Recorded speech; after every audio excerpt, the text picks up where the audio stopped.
Welcome back to Smart Shop YouTube channel. दोस्तों मैं हूं बिलाल खान और आप देख रहे हैं रॉयनेट का number 1 YouTube channel smart shop. दोस्तों आज की इस वीडियो में एक बड़ी अपडेट के बारे में बात करने वाले हैं और वो अपडेट है पेमेंट गेटवे की सर्विस से रिलेटेड स्टैटिक क्यूआर कोड के बारे में।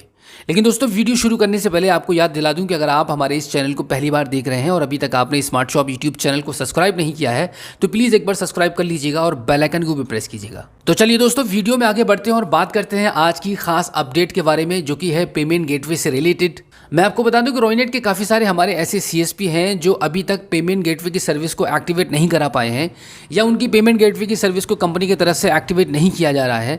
अगर आपने इंडेमनिटी बॉन्ड को अप्लाई कर दिया है, हमारे कुछ ऐसे सीएसपी हैं जिन्होंने इंडेमनिटी बॉन्ड को अप्लाई कर दिया है लेकिन उसके बावजूद भी उनकी पेमेंट गेटवे की सर्विस को कंपनी की तरफ से एक्टिवेट नहीं किया गया है, या कुछ ऐसे नए सीएसपी हैं या पुराने सीएसपी हैं जो इंडेमनिटी बॉन्ड को अपनी पेमेंट गेटवे की सर्विस को एक्टिवेट कराने के लिए इंडेमनिटी बॉन्ड की सर्विस को अप्लाई कर रहे हैं बट अप्लाई नहीं हो रही है। उसका रीज़न मैं आपको ये बता, जैसे ही आप इंडेमनिटी फॉर पीजी के ऑप्शन पर क्लिक करते हैं तो आपकी स्क्रीन पर लिखा हुआ आ जाता है you are not authorised for PG services.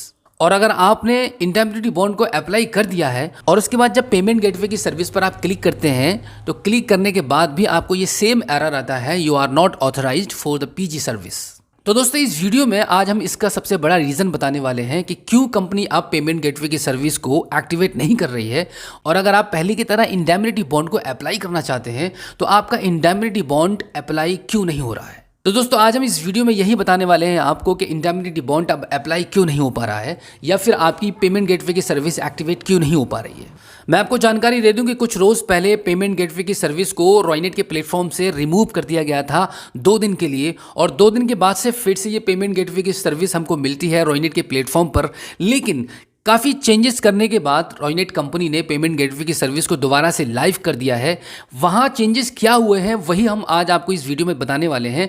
मैं पहले आपको ये बता दूं कि चेंजेस क्या हुए हैं। चेंजेस ये हुआ है कि अब पेमेंट गेटवे की सर्विस सभी के पोर्टल पर शो तो होगी लेकिन हर कोई इस सर्विस को यूज़ करने के लिए एलिजिबल नहीं हो पाएगा।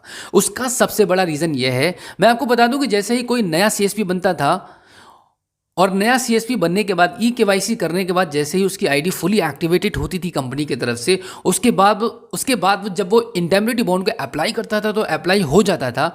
इंडेमनिटी बॉन्ड को अप्लाई करने के 24 घंटे के बाद उसकी पेमेंट गेटवे की सर्विस को एक्टिवेट कर दिया जाता था कंपनी की तरफ से। मैं आपको बता दूं कि ऐसे कुछ फ्रॉड पर्सन जो रॉयनेट की सीएसपी लेकर रॉयनेट की सीएसपी बनकर काफ़ी सारे जिन्होंने फ्रॉड किए हैं इस पेमेंट गेटवे की सर्विस के थ्रू, लाखों करोड़ों रुपए का फ्रॉड कर दिया है अभी तक, जिसकी वजह से काफ़ी बड़ा नुकसान हुआ है रॉयनेट कंपनी को। क्योंकि यहाँ पर पेमेंट गेटवे की सर्विस एक्टिवेट होने के बाद स्टैटिक क्यूआर कोड भी जनरेट हो जाता है, और साथ ही साथ में Razorpay पेमेंट गेटवे की सर्विस ऐसी है जहां पर debit card, credit card, internet banking के थ्रू आप यहां पर पेमेंट को रीलोड कर सकते हैं। पेमेंट यहां पर आप अपने वॉलेट पर ऐड कर सकते हैं इस सर्विस के थ्रू, जिसकी वजह से काफ़ी गलत लोगों ने इसका मिसयूज़ किया। मिसयूज़ करने के बाद कंपनी को काफ़ी लंबा नुकसान हुआ है, काफ़ी बड़ा झटका झेलना पड़ा है, जिसकी वजह से कंपनी ने स्टेप लिया है कि अब हर कोई इस सर्विस को यूज़ नहीं कर पाएगा। इस सर्विस को वही यूज़ कर पाएगा जो कंपनी को जेन्युइन लगेगा, जो कंपनी के साथ बिजनेस कर रहा है। तो मैं आपको बता दूं कि अगर आप भी अब इस सर्विस को एक्टिवेट कराना चाहते हैं, अगर आपको लगता है कि आप पेमेंट गेटवे की सर्विस को अपने बिजनेस के लिए यूज़ करना चाहते हैं, तो उसके लिए मैं आपको बता दूं कि कंपनी ने कुछ कैटेगरी बना रखी हैं।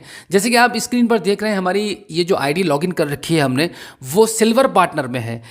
यहाँ कंपनी ने कुछ कैटेगरीज बना रखी हैं जैसे कि silver partner, gold partner, platinum partner और फाइनली है आपका डायमंड पार्टनर। अगर आप 15 से 25 लाख रुपए तक का बिजनेस करते हैं पर मंथ तो आप गोल्ड पार्टनर बन जाते हैं, यानी कि सिल्वर से गोल्ड कैटेगरी भी आप आ जाएंगे। अगर आप 25 से 50 लाख रुपए तक का बिजनेस निकालते हैं सीएसपी आईडी से, रॉयनेट की सीएसपी आईडी से, तब आप प्लैटिनम कैटेगरी में आ जाते हैं, यानी कि प्लैटिनम पार्टनर बन जाएंगे कंपनी के। अगर आप 50 लाख से अबव का बिजनेस करते हैं पर मंथ तो आप डायमंड पार्टनर कहलाएंगे कंपनी के, जहाँ पे आप प्रूफ कर देते हैं कि आप जेन्युइन सीएसपी हैं रॉयनेट कंपनी के, आप काम कर रहे हैं। अगर आप गोल्ड कैटेगरी को क्रॉस करके प्लैटिनम कैटेगरी पर पहुंचते हैं, सपोज 15 लाख से लेके 25 लाख रुपए तक का पर मंथ अगर आप बिजनेस निकालते हैं तो आप प्लैटिनम कैटेगरी में आ जाते हैं, प्लैटिनम पार्टनर बन जाते हैं कंपनी के। फिर जाके आप एलिजिबल हो जाएंगे इंडेमनिटी बॉन्ड को अप्लाई करने के लिए, और उसके बाद आपकी पेमेंट गेटवे की सर्विस को रॉयनेट कंपनी की तरफ से एक्टिवेट कर दिया जाएगा, जिससे कि कंपनी को फील होगा कि हमारा जो सीएसपी है वो कंटिन्यू बिजनेस कर रहा है और जेन्युइन पर्सन है। अगर आप इतना बिजनेस निकाल के देते हैं कंपनी को पर मंथ, तभी आप एलिजिबल होंगे पेमेंट गेटवे की सर्विस को यूज़ करने के लिए। तो आप एलिजिबल नहीं होंगे इंडेमनिटी बॉन्ड को अप्लाई करने के, और आपका इंडेमनिटी बॉन्ड ही अप्लाई नहीं हो पाएगा तो आपका यहाँ पर पेमेंट गेटवे की सर्विस भी एक्टिवेट नहीं हो पाएगी। तो दोस्तों आपको एक एग्जांपल दिखाने के लिए एक दूसरी आईडी मैं लॉगिन करने वाला हूं अपनी सिस्टम पर। आप स्क्रीन पर देखेंगे डायमंड पार्टनर कैटेगरी की आईडी है, जो कि उस पर काफी ज्यादा बिजनेस होता है। अभी हम रॉयनेट की दूसरी सीएसपी आईडी को यहाँ अपने सिस्टम पर लॉगिन कर रहे हैं। तो दोस्तों जैसे कि आप स्क्रीन पर देख पा रहे हैं, हमने अपनी दूसरी आईडी को लॉगिन कर लिया है, जो कि प्लेटिनम पार्टनर कैटेगरी से है। इस आईडी के थ्रू काफ़ी बिजनेस होता है, तो ये आईडी प्लेटिनम पार्टनर पर पहुंच चुकी है। तो अभी आपको हम दिखाने वाले हैं, इस आईडी पर हमने इंडेमनिटी बॉन्ड को ऑलरेडी अप्लाई कर रखा है। एक बार फिर भी मैं आपको इंडेमनिटी बॉन्ड 4PG पर क्लिक करके दिखा देता हूं। यहां पर आप देखेंगे you have already applied for the indemnity bond agreement. अभी हम स्टैटिक क्यूआर कोड पर क्लिक कर देते हैं, तो आप देखेंगे यहां पर हमारा सक्सेसफुली स्टैटिक क्यूआर कोड भी जनरेट हो चुका है, यानी कि हमारा इस आईडी पर पेमेंट गेटवे की सर्विस फुली एक्टिवेटेड है। हम पेमेंट गेटवे की सभी सर्विसेज को अच्छे से यूज़ कर सकते हैं। Razor Pay PG पर क्लिक करते हैं तो ये भी ईजिली ओपन हो जाएगा।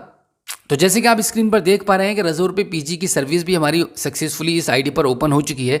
दोस्तों उम्मीद करता हूं कि अभी तक आप समझ गए होंगे कि रॉयनेट कंपनी ने अपने नियम को किस प्रकार से बदल रखा है पेमेंट गेटवे की सर्विस को लेकर। अब आपको बिल्कुल भी चिंता और परेशान होने की ज़रूरत नहीं है। अगर आप एक नई CSP हैं और इंडेमनिटी बॉन्ड की सर्विस को अप्लाई कराना चाहते हैं पेमेंट गेटवे की सर्विस को एक्टिवेट कराने के लिए, तो आपको इस कैटेगरी तक पहुंचना होगा, गोल्ड या प्लेटिनम या डायमंड कैटेगरी तक पहुंचना होगा, तभी आप इस सर्विस को एक्टिवेट करने के लिए एलिजिबल होंगे। अगर आप एक नई CSP हैं तो आपको कम से कम 15 से 25 लाख रुपए तक का पर मंथ बिजनेस करके दिखाना होगा कंपनी को, उसके बाद ही आप पेमेंट गेटवे की सर्विस को यूज़ कर पाएंगे। मैं आपको बता दूं कि पेमेंट गेटवे की सर्विस के थ्रू जितने भी फ्रॉड्स हुए हैं, सिर्फ यही नहीं है कि रॉयनेट के प्लेटफॉर्म के थ्रू फ्रॉड हुए हैं, अदरवाइज मार्केट में जितनी भी APS कंपनीज हैं और जिनके पास पेमेंट गेटवे की सर्विस है, सभी कंपनीज की CSP आईडी के थ्रू काफ़ी लोगों ने काफ़ी करोड़ों रुपए का फ्रॉड किया है। तो मैं आपको बता दूं कि फ्रॉड को बिल्कुल ख़त्म करने के लिए रॉयनेट ने मजबूरी में यह नियम बनाया है कि अब पेमेंट गेटवे की सर्विस हर किसी को यूज़ करने के लिए नहीं मिलेगी। तो दोस्तों इस वीडियो में जो इन्फॉर्मेशन आपको देनी थी हम दे चुके हैं। आई होप कि ये वीडियो आपको काफ़ी पसंद आई होगी। इसी के साथ मैं आपको बता दूं कि अगर आप एक रॉयनेट के CSP बनना चाहते हैं या डिस्ट्रीब्यूटरशिप लेना चाहते हैं, रॉयनेट के साथ जुड़कर काम करना चाहते हैं, तो आप हमारे स्क्रीन पर दिए गए कॉन्टैक्ट नंबर पर हमें संपर्क कर सकते हैं, आपकी पूरी सहायता की जाएगी। तो चलिए दोस्तों मिलते हैं आपसे किसी और एक अगली वीडियो में। लेकिन वीडियो से जाने से पहले आपको बता दूँ, अगर आप फर्स्ट टाइम इस चैनल को देख रहे हैं और अभी तक आपने हमारे स्मार्ट शॉप यूट्यूब चैनल को सब्सक्राइब नहीं किया है, तो प्लीज़ एक बार सब्सक्राइब कर लीजिएगा और बेल आइकन को भी प्रेस कीजिएगा। तो चलिए दोस्तों मिलते हैं आपसे किसी और एक अगली वीडियो में एक नई जानकारी के साथ। तब तक के लिए जय हिंद।